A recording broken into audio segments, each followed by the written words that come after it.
One of the things he mentioned that he was a master gardener. Do you have anything to do with your landscaping around the house? Yeah, I pretty much picked it all out and And you saved the planted it. trees. Yeah, yeah, well, we found out later, um, after one of the storms, we had a bunch of branches down. We had to call the tree trimmer. But yeah, we're Californians. We just saw trees and shade and said, oh man, we want those. They stayed. We basically told the builder, we won't buy it. We won't buy the house, we won't buy the lot if you can't retain the trees.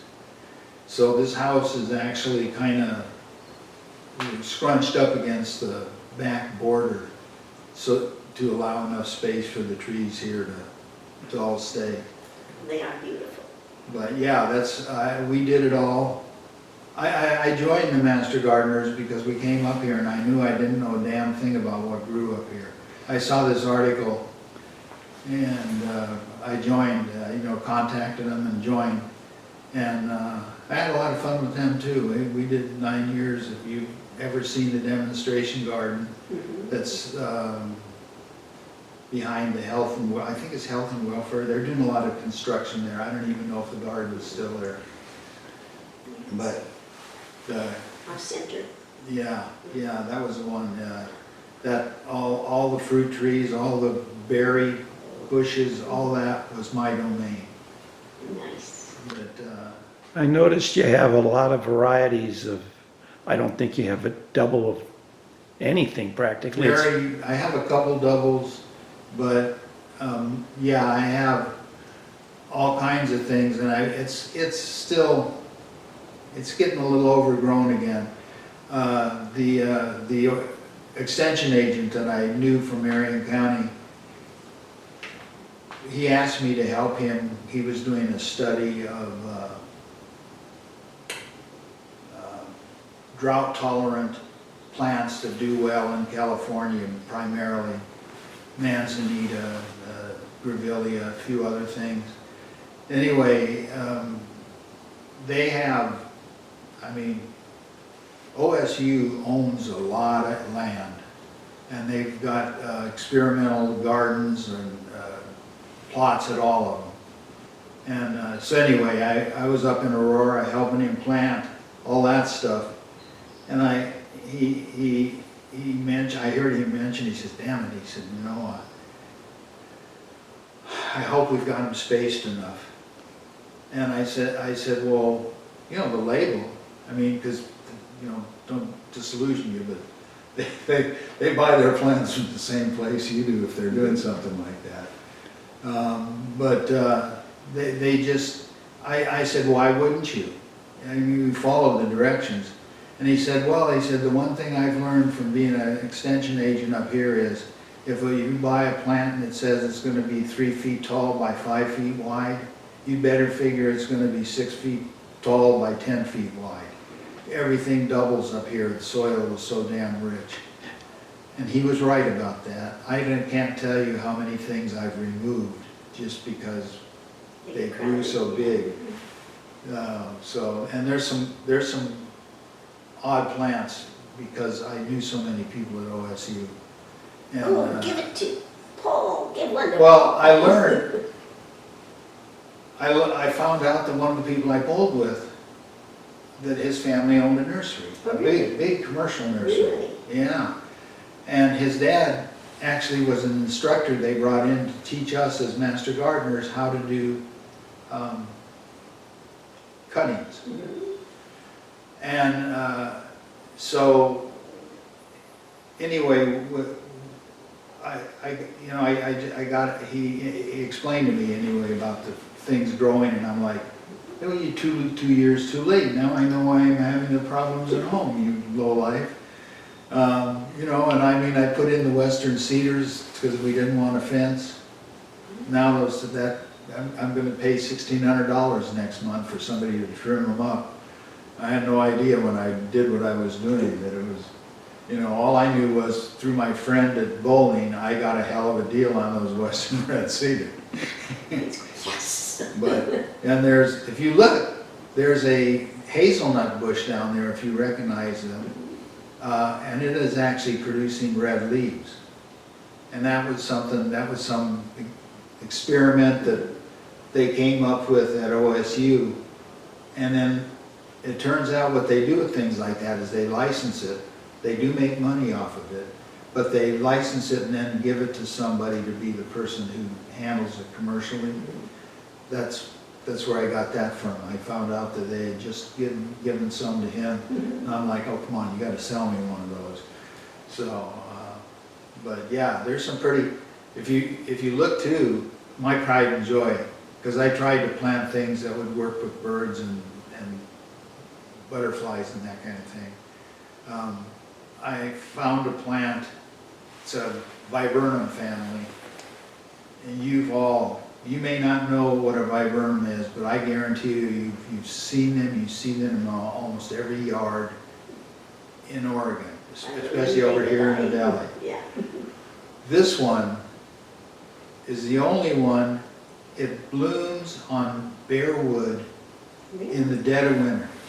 I have seen it go down to 20 degrees, and the flowers are just not impacted at all. And it turns out that the hummingbirds love them. Oh, nice. So I have one down and one up, and but yeah, I've got some pretty, you know. Are you up for a tour of the plants? Oh, sure, if you like. Sure. What do you think, Diana? Oh, I think that'd be grand. Sure, let's do it. Let's do it. Truth of the matter is, while my wife and I planted it, she does most of the maintenance.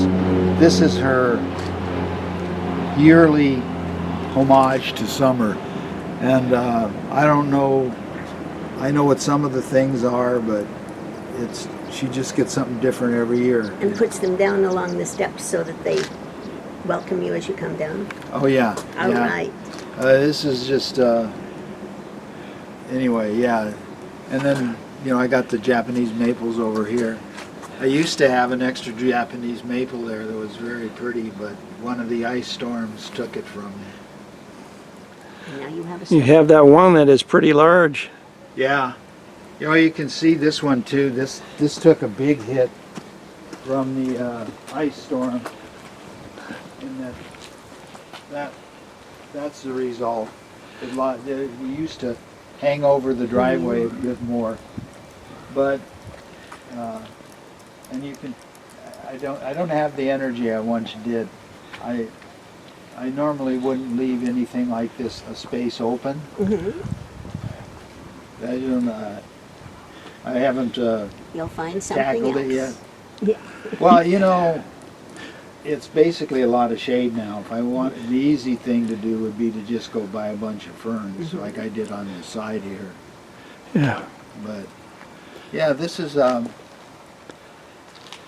you know, like I say, a lot of the plants aren't rare, and we also pay a gardener, so you know, it was fun when we were younger, but and I can honestly say I've never mowed the grass. I took one look at the hill when she picked out the lot and told her, get a gardener. I ain't doing it. And I think the gardeners earn their money. I'm sure they do. That hosta is huge. Yeah. Yeah, there's a nursery up in Brooks that specializes in hostas and ferns. And that's all they grow. And my wife loves hostas. And The coleus too? the coleus she just buys every year because it won't overwinter. Right. It's too sensitive. And geraniums. Yeah. Yeah. See, we like a lot of plants. We like variegated and plants that are a different color. And texture and everything. Yes, Like this it's one. almost like you get a show that way year round. Yeah. There we go. Purple heart. Stars. So, but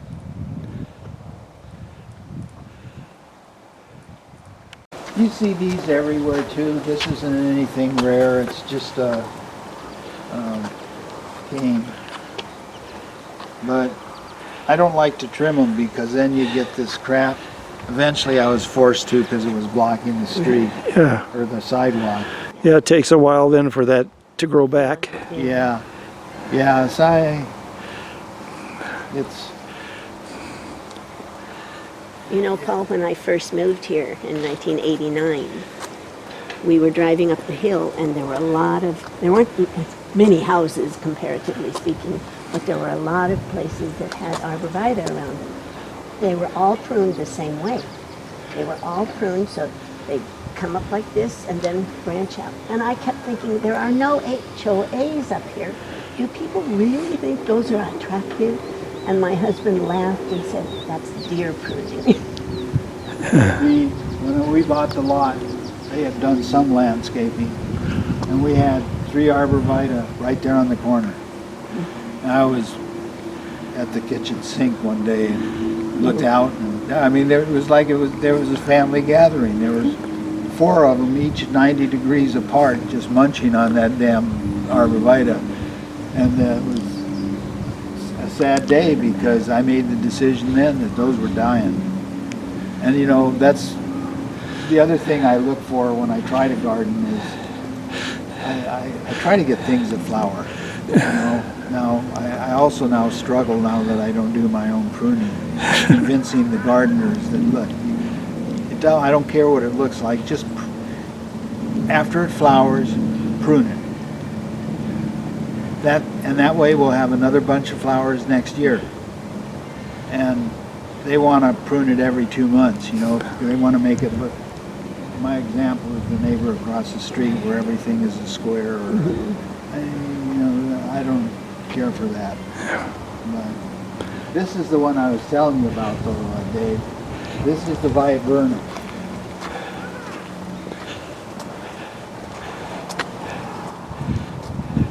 This blooms on this open wood, and rub your hands on that.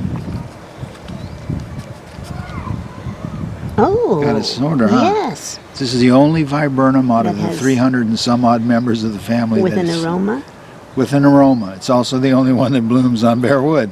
Yeah. So, but yeah.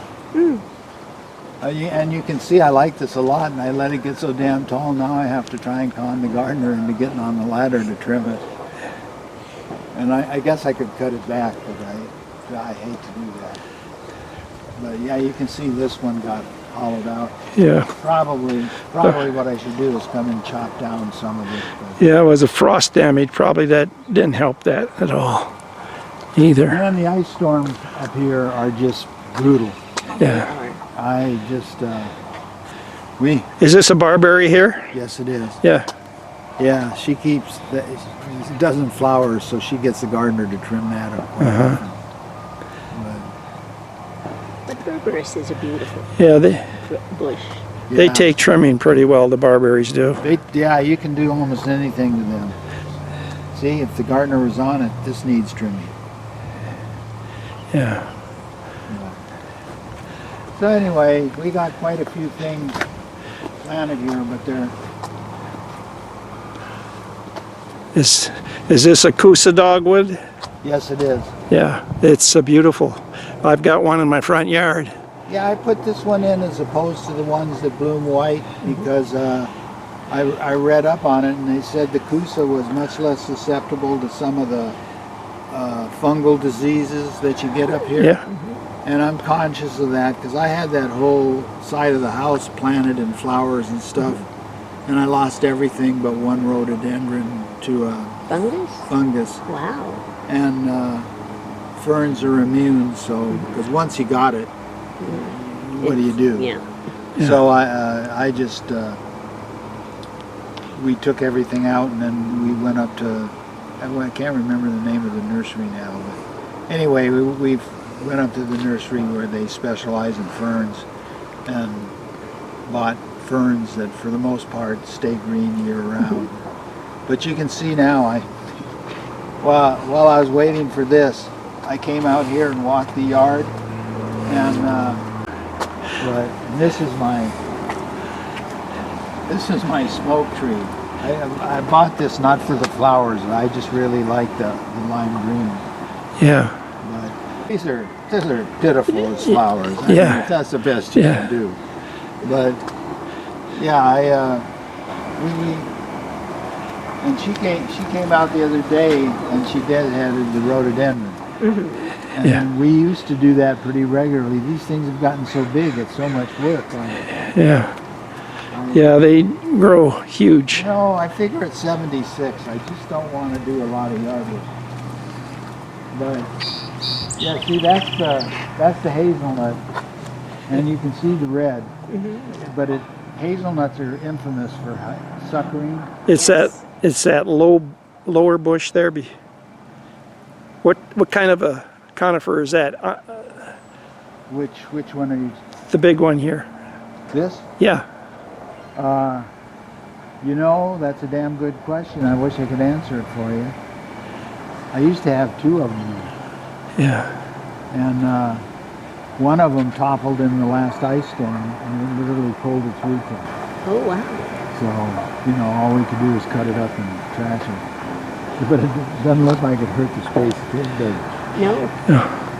Yeah, so because and some of the things in here are native. That bush there is a native plant. It gets kind of an interesting flower. I think it actually may have some flowers on it. Is that a lace leaf Lace leaf maple. maple right here? This one. This one right here? Oh, yes. Yeah, it gets these kind of flowers. It looks like it's just about done. But we don't have an order or anything. But What's the name of that? that one I don't know. You know what I did? Because I knew people would ask me questions like that. When we planted all these things, we put the little sticker. Well, it's in there somewhere if you want to go look for it if you're curious enough. That's about as Well, good as I can do you. you know they have a app on an iPhone where you take a picture of it and it'll tell you what the plant is. Okay. And I did. We put these in because I love the, I remember now where I got that. I still don't remember the name, but I found out talking to the extension agent that there were certain nurseries that were like, they're like Master Gardener friendly, and they'll give you a hell of a discount. Oh, nice. And he turned me on to a place that just grew commercially for other nurseries. And I mean, when you talk about, it's like going to Baskin Robbins and being told you can eat everything. And it's just, but yeah, we got, and you look here, I probably shouldn't have that removed just to make space. Yeah.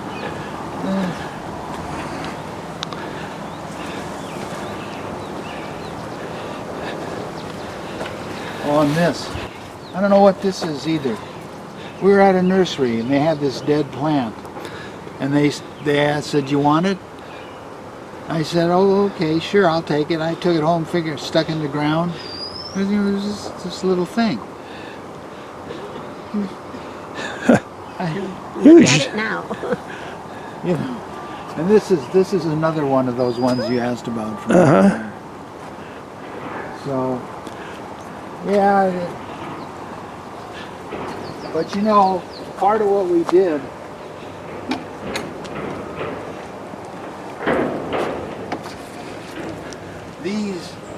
These are Western red cedars, but we don't trim them. And the reason we don't trim them is they block everything out there and give us total privacy on our deck. Oh yeah.